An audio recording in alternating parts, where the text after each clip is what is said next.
I'm Theo, I'm Akeem. and today we have with us our friends Danielle and Ashlie. Guys, remember to subscribe to our channel, like all our videos, leave comments, and also turn on your notifications for whenever we post new content. Also, remember to follow our social media pages at Slide Rule Football on Instagram and at Slide Rule Footy on Twitter. Alright guys, today we're going to be doing it a little bit different. We're going to have a discussion about sports. Our friend Ashley here, who's a non-sports watcher. Our friend Danielle, who's a semi-sports watcher. And as you guys know, me and Theo, we are well into sports. So we're just going to be asking them a few questions about sports and also how it relates to real life as well. First question.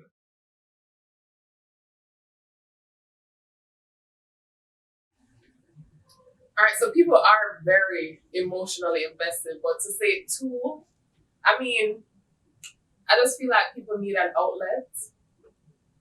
So if they are very emotionally invested, just give them a chance to, have that thing. Yeah, I agree. I feel like we all have to be emotionally invested in something. So if it's sports, that's your opinion, that's your thing, it's fine. Well, that's the thing too. Sports, obviously, is a release for some people who probably don't have those. Probably the only good thing going on in their life, or something for them to get away from the daily struggles. But you do have on the other end of it those people who get to the point of rioting and doing things that harm other fans or even players sometimes. So would you then at that point say those people are too emotionally invested? For sure. If you're going to get to the point where you're harming other people, then absolutely. Yeah, you have to know when enough is enough, You have to set that boundary for yourself, draw the line. Yeah. But another thing that I think makes it hard is that when people are watching sports, they like to, drink alcohol and stuff, and they get carried away. It's not like what they would usually do, but hey. Yeah, it's definitely their getaway from real life. Because some people go work, have kids, and this is just their one time, 2 hours a day just to enjoy themselves as well. So definitely. But it's like I've cried before watching sports. So I don't know, sometimes I have to check myself to say, whether I'm really too emotionally invested and I'm actually crying over a game or an event. But I think that's just passion and love, So on the other side of it too, especially us being from Jamaica, where athletics is a big thing and we're a small country, and when your team or whoever you support does really well in a particular sport, you can get emotional as well. Like I know from me watching both and with Chilean on the top stage getting awards that you would have never imagined for, like, let's say a small country like us, it makes you really proud, and even somebody who normally wouldn't cry for say who will get a couple of tears. Normally wouldn't cry. I don't know. Normally, I mean, it's funny because I remember when I was living in Mandeville and we went to Tasties after school one day, and they would always show like TVJ Sports Network, like different events, and they were showing an old race by Bolt, and this one man like stood up in front of the TV watching it, and the race was off, and I was like, "Go Bolt, go on him Bolt, go Bolt," and we were there like, "Bro, this is a replay, G," you know what I mean? And he was just so emotional, so proud as well. So I think the pride really kicks in there. Yeah, I feel like at that point it's more like patriotism and not like, So that kind of plays a different aspect, and it comes down to like emotional investment. Yes.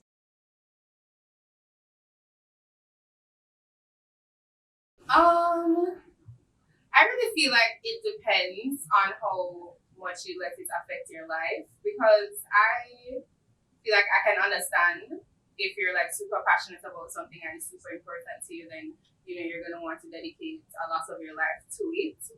But at the same time, I feel like you have to be able to have that balance. So like for me, like my daddy, he's like a racehorse guy. Like he gambles racehorse. Like every Saturday at like 11 o'clock come, that's him. Don't call him, don't text him, nothing like that's it. So I can understand that because he's like dedicating like this one time in the week where that's like his time. And it's fine, you respect that. So I feel like if you're able to strike that balance, then I'm okay with it. But if it starts to interfere in like other aspects of your life and our lives, then that's where I have the problem. Interesting. Good stuff. Good stuff. But all right. Good answer. Good answer. So here's a challenge there, though. How would you feel if like your significant other set out a schedule? Say, yo, every Saturday at 7 a.m. football, don't disturb me.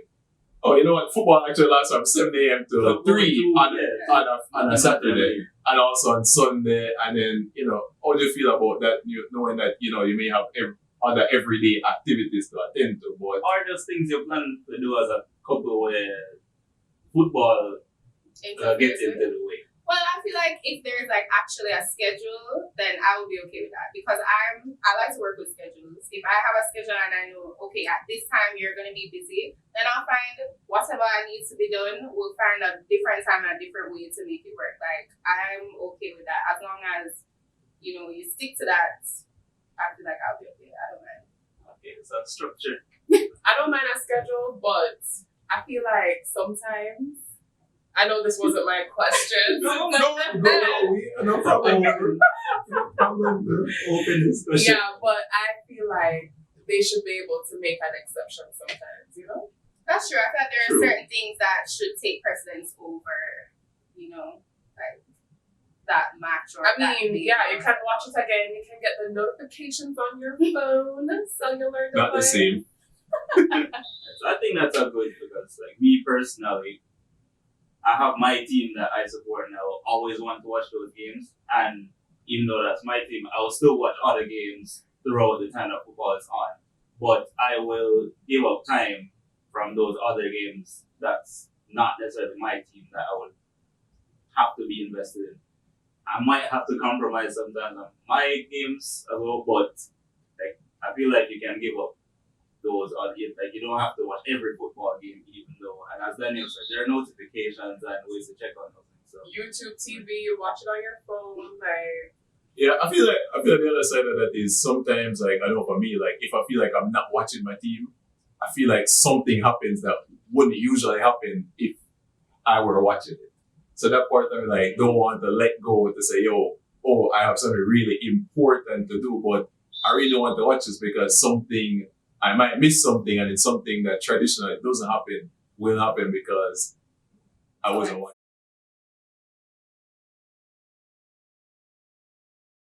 Listen, the money is there. The fans are investing, like there's a lot of money in this world, and I don't think that the fact that these athletes are being paid a lot takes away from the essential workers.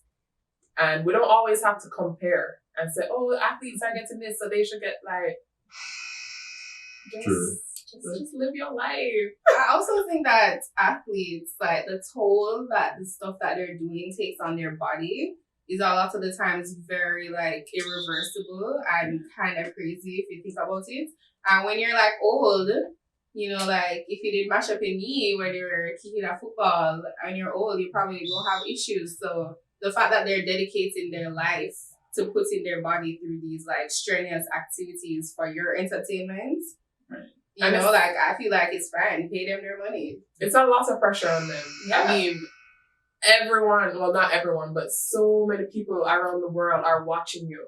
And NFL, I know this is not an NFL show, but NFL players, they got concussions and stuff, and it really does affect them later on in life. Like, can't function. I think it's a good point that both of you made because I know a lot of people who will look at it and say, athletes don't really do much. Like, they really just go out on the field, run around. Or I've heard someone say for basketball players, you get paid millions of dollars just to put a ball through a hole. And I cannot just put a ball through a hole. So. Yeah. Exactly, and that's what people overlook. The fact that these people do practice Yeah, and the put amount a of lot of training work. that they go through and stuff. That's And as crazy. you bring up the toll physically and even emotionally and mentally that it takes on them over time, because athletes get abused a lot, like for not do like if you have a really bad game people literally will verbally abuse you. Racially, Mhm. everything. That's something that they have to deal with, that people who aren't a part of that sport probably won't understand. That it's very unfair to just criticize them and their pay. And obviously, if people are paid to watch them, who's gonna get that money that people are paying if they don't get paid? Exactly. Yeah. I think also athletes have a shorter lifespan. So you're really athletes probably age, 20 to 40. That's your career essentially. Whereas other professions you go up to 65, you know what I mean? So even though a doctor might spend 5, 10 years in school, he can be a doctor for the next 30 years or so. As well as other professions like nursing and stuff like that. So, again, it's also a supply and demand thing where people love sports. So people will pump money into sports. People buy jerseys every year. People buy tickets. People buy courtside tickets for thousands of dollars. So that money to watch the athletes gets generated and put into the athletes' pockets at the end of the day. And also, athletes have specialized talents. Like, if everybody could play football, if everybody could run, if everybody could play cricket, if everybody could play basketball, everybody would do it. But not everybody has the talent to do it. So that's another side of it.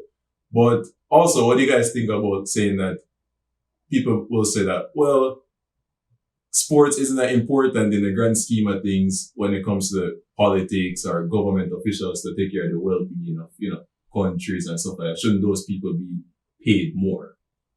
People who are in charge, who can directly, control the way of life people live. So like the president or, stuff like that. Well, I feel like when people talk about way of life and like quality of life, they really think about, like the bare minimum. But really and truly, this whole pandemic thing is the perfect example to compare this to. People are like locked up at home, don't have nothing doing, everybody going crazy, no sports, nothing to watch, nothing to entertain you. Like, entertainment is a big part of your quality of life. And I feel like sports definitely is a big part of that. And I think it's very important for the health of the population, mentally and, just overall. I was semi going crazy when there was no football to be honest. And it's normally when there's no football, there's some other sport to watch. It was nothing. Everything was shut down, and you're just at home, you work, you go sleep, you eat, wake up, and it's the same cycle. Worry, like, you need a mental break sometimes. Then imagine how it was for the athletes themselves. Like, all their life has been dedicated to, every Saturday I play, Monday, Tuesday, Wednesday, Thursday I train. That's been their life since they were kids. So imagine them sitting at home, just be like having to take care of their kids or just being there, not being able to do anything at all. So the young ones who don't already have kids, expect kids. Expect kids. This time went to February area. Expect kids, when they need a release.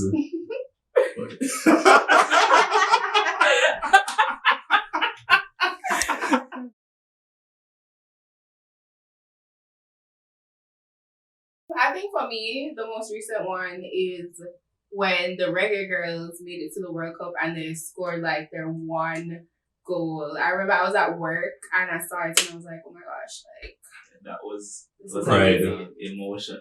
Yeah, that's a good moment because, like, if you watch like the 3 games they played, they were actually decent, but they just didn't score any goals. So like every match you were watching it, like, yo, come on, score. Like, and imagine for the girls, that must have been a huge weight lifted off their shoulders. Obviously, just being at the World Cup is great in itself already, but the fact that they got a goal after all the work we saw them do, and it kind of helped validate the effort that they put in to make it to the tournament to begin with. And considering like the controversy leading into the tournament, that the JFF weren't funding them, they didn't have the best practice areas or facilities going into the World Cup. So the fact that they made it to the World Cup with, all of those obstacles and just to get a goal and actually make the country proud, I think that's a good moment. Huge accomplishment. Yeah. Yours, Daniel.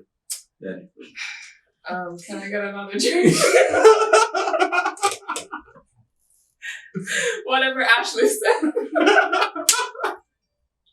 Cheers. And so, real quick, others in mine, probably a lot, but most recently my team hadn't won the Premier League for 30 years, so not in my lifetime at all. And they just did it for the first time. So big deal for me. Proud. Who is your team, dear? Liverpool. Oh, I'm Football sorry, Club. guys. Remember, I'm a non-sports watcher. And I think my favorite moment is actually a bad moment that happened to my team, which is probably the greatest ever football moment in history with Manchester City winning the Premier League with the iconic Aguero commentary at the end of the game where my team and Manchester City were tied on points going into the last game of the season. And Man City were down 2-1 in the 90th minute and somehow won the game 3-2 with like 6 minutes added on time. And we won our game, but because they had a superior goal difference and also beat us twice during the season, they ended up winning the league. But for a football moment in general, that was a great moment. Alright, so this one's primarily for Ashlie since you are the non-sports watcher of the group.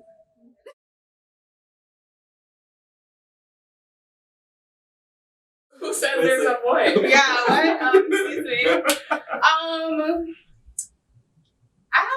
I watch a lot of TV shows, like series. That's my thing. You can't ask anybody like series. Done them, like binge everything. So I watch a lot of TV. So that's probably it. I don't really feel like there's a void though, but and sometimes I'll watch like sports events, like the bigger ones, so like World Cup or like Olympics, you know. But otherwise, it don't really catch me. I don't know. I try to watch TV. Like I feel like I'm very picky about what I watch. So whenever there's no sports, it's like the hardest thing for me to find something on TV. So like every time I look for something, I'm just like, hoping that I'll find something. So when there's no sports, I can actually watch it and watch it for a week or so. There's no sports, and then by the time sports comes back, I can start watching sports again. So. Well, I don't watch a lot of sports. I mean, okay. I watch matches. I don't watch every match. I try to watch all the City matches.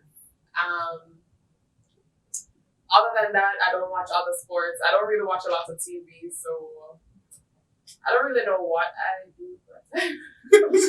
Work. Yeah. No. I spend a lot of time. I feel like I spend a lot of time on social media, but then I also do little miscellaneous things. I think you listen to a lot of music. I Yeah. listen to a lot of music. music. Yeah, I love music actually. So yeah. I think YouTube's one thing that's grown on me as far as watching a lot of stuff on YouTube, just subscribing to random stuff. Yeah, I'm actually starting to watch more YouTube videos, which is crazy to me because I didn't see myself in this position. But yeah. For me, YouTube is more of an educational thing. Like I do watch entertaining stuff on YouTube, but because there are things that I'm trying to learn right now, Scholar. I don't mean Scholar, bro. Excuse me. I don't mean like I just mean like I go on YouTube to look up stuff that I'm trying to learn, like video editing or dance moves or stuff like that. I get that. Because I do that with hair. Like when I want to do a new hairstyle, I would just like watch a YouTube video on each time. When I want to do a new hairstyle, I find someone to do it. I don't really go out of my way to watch. Same with movies. I will go to the theater and watch a movie, but I don't go and look up movies to watch. And I generally don't rewatch things either. Like no matter how good it is to me, I don't rewatch. I rewatch things all the time, G. I can't. Bro, I can barely watch something one time, so why would I do that? rewatching things is I feel like you pick up on things. Yeah, things you never realize at first. And I like to, like, when I'm doing stuff, I like to have, like, stuff, like, a show played in the background. So.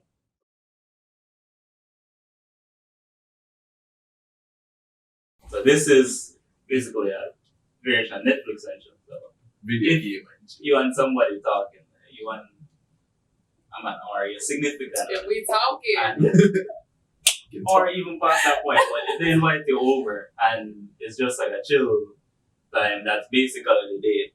Then play FIFA and you either join in or I would hope that you're not just there, but how you feel. no, I'm gonna go like this on my phone. I feel like if I'm just like talking to somebody, like we're not actually in a relationship and they invite me over, I'm expecting us to like hang out. So if you're just there playing FIFA, then I'm gonna be like, excuse me. But if we're in a relationship and this is just like us spending time together, I'm fine with that because I like my own space. And a lot of times I just like to be in your presence. I don't really need to be, interacting with you. So if you're there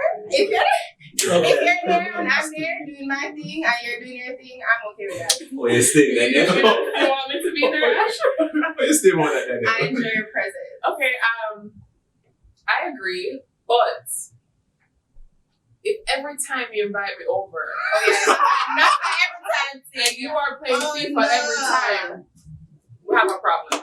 You can't bet every time. But But the then- ball, we run. What's the FIFA then clapping?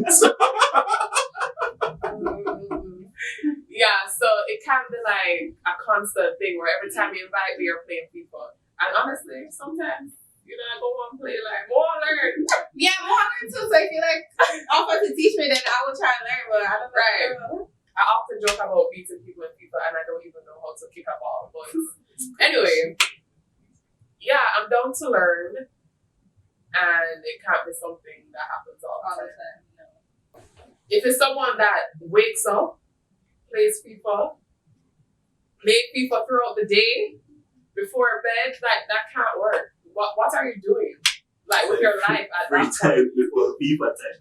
Yeah. Honestly, No. as long as you're just not doing it in my presence. Like when you're by yourself and you're doing you, whatever makes you feel the most comfortable, that's fine. But if I'm always around and you're always doing that, then so wrong, like. So basically, you say I'm not fully interested in if that's Right, I'm if more that is. like a compromise. Because obviously, people have hobbies and things that they're going to do in their own time, and you want to share that with your significant other or somebody that you're bringing into your life. It's cool if they're also interested and willing to learn and be in that moment with you.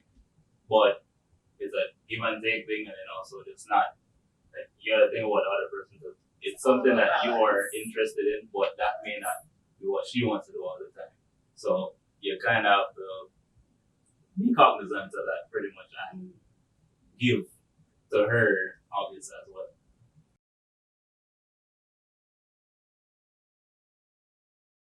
Listen, first of all, if Well, you work. want PS5, you have to work for PS5, okay? So Because if you have to work for the money to buy this PS5, you have to put in the work in other ways. That's all I'm saying. okay. In other ways, okay. She don't just want them score a goal on the field. Let's bring it back. Bring it back. Bring it back, kids. work.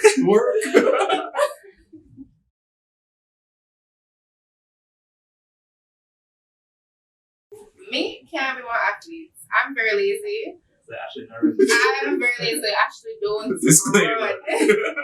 Okay, so like gym, all of them somewhere, that's just not for me, which is bad. But like that's just not my vibe. So I feel like I would definitely pick entertainer over like an athlete. But at the same time, I'm just picking that because I have to. Because I don't think I would really want to be an entertainer either. Because I don't really think I would be able to live my life in the spotlight like that. No. But let's say you had those talents. If I had those talents, then yeah, I think it would be better for me to be an entertainer and share that with the world. Because a lot of the times, also entertainers that I've seen, they like a lot of people, when you like listen to what their fans are saying, they've impacted a lot of people's lives in a positive way. So I think if I have that ability, then I should definitely share that with the world, even though I may not be 100% comfortable with it. Wow. But Here you have it, Miss Jamaica. I'm not tall enough for that. Or skinny. What about you, Dream? I think natural response would be an athlete. Like I used to play cricket growing up, so I kind of have a foundation out there to study how much pressure it is, like training and the pressure of actually winning and stuff like that. But the more I think about it, even though I watch so much sports, I really like the entertainer, the artist lifestyle. I feel like it's cool, even though it's tough being a one-man show, sometimes like you go out there and on stage and possibly getting booed and it's so hard to actually get a single that people actually like and stuff like that. But whenever people actually find a song that they like, they will rinse it non-stop year after year, and they'll be like, oh, that's the youth who made this song, and they will sing it and stuff like that. I feel like there's joy in that as well. But you don't have to be a one-man show. I could be your backup. Oh my god, let's form a group. Because, guys, I have bars, okay? Can you Bars stand for me. the rain? I'm kidding. I actually do not have bars. Ask Ashlie. I can't freestyle to save my life. Like, if it's freestyle or die, I'm Tragic. cremate me. But, yeah, I'd be an athlete. I've played soccer. Soccer? Football for like a minute. Tennis is actually the longest sport I've played. No, that don't make sense. You still play tennis? No. Oh. Your leisure time. Yeah, I played for fun, but actually used to play tennis, but anyway. And I played golf for like a minute. So I'd actually be an athlete. I think I'd rather go to training than have to come up with lyrics and like make hit songs. That's a lot of pressure. Versus just going to training, that's pressure. Yeah, as bro, well. like when you're Training and performance, like out in front of everybody, that's pressure. But I would rather that pressure than. Yeah, I think when you're on the field as an athlete, obviously there's pressure to do well, but you kind of know what you have to do. You go train, you prepare for matches, you go out on the field and you do your job. It may not go well, but like you have kind of a blueprint for the game plan. Versus being an artist, you're concerned with being relevant and making sure you have hits, and you're trying to think constantly of the ideas to be consistent. And when you're an artist, like it's really based. Well, a lot of it is based on feelings as well, and you have to be in the, you have to feel the vibe to make that hit song and all of this, and that's just. I feel like it's just because music is a art. Even though football or sports is an art in itself, but it's an art. It's more a freestyle art. So because like things, it's a freestyle art, so things change over the time. So people will be interested in a certain type of music one year, and then next year they're interested in something else. And you have to stay relevant, and you have to think deep and say, what can I put out that will get people listening? It's a constant evolution because music, I can't imagine life without music, to be honest. But at the same time, things that are important at that particular time in life changes. Like there are new trends, new technology, and you have to try and keep up with those changing trends in order to stay relevant and be productive. I had these delusions of grandeur too, because I thought I was going to be the athlete to put my family name on the map. Wow. Fortunately, there are other people I don't know, like besides Buju or Mark Meyer, there are other people I've seen now who Did you just have name that drop same. Buju? Mojo, bro. Right? You got Buju. Yeah, Mojo. I feel like I like the idea of being an entertainer because there's no structure to it. So if let's say you get a vibe, you just call up your producer, call up your crew and say, yo, we're gonna be in the studio for the next 3 days, non-stop. We're gonna live there until we come up with a body of work kind of thing. But that's the thing. There's more freedom. You can't it's more freedom. Like, it's if more you don't want to be freedom. relevant anymore, that's your business. You don't have to try and keep up with that. But with sports, I feel like you have to constantly be on top of your game, especially nowadays in this like competitive world, because you constantly have more and more people coming up and trying to like break their way into that. So I don't know. Yeah, and sports has gotten younger, so like they always look to younger players. So if you as a player that's getting under an age, you have to really be working harder because there's somebody else younger. I feel like with music or entertainment, you can put out hits for a certain amount of time and then kind of chill, live a life with your family for a couple of years, and then come back again and re-examine and say, all right, what can I do now different? It's a bit harder getting that spark, but it's more freedom. With music, you still have that young and trendy kind of thing going on too, but at the same time, if you're an older artist, you can still appeal to that older group that you came up with. Yeah, your demographic. But I wish I could sing still. I don't see myself being an artist. I sing in the car. Okay. I feel like I'm a decent singer though. Me too. I feel like when I go karaoke, I don't sound terrible. I feel like I can sing, but that's the next. I am good at it. But no, I couldn't do the artist lifestyle. I thought about this growing up as a youth. Yeah. Alright, so that's it for this episode. So thanks again to our friends Danielle and Ashlie. So follow us, follow our friends. At Danielle Brittany. At Ashlie Park. We'll put it down below. Alright, so until next time, guys, this is the Slide Rule Football Premier League Show. We're Catch out. you next time.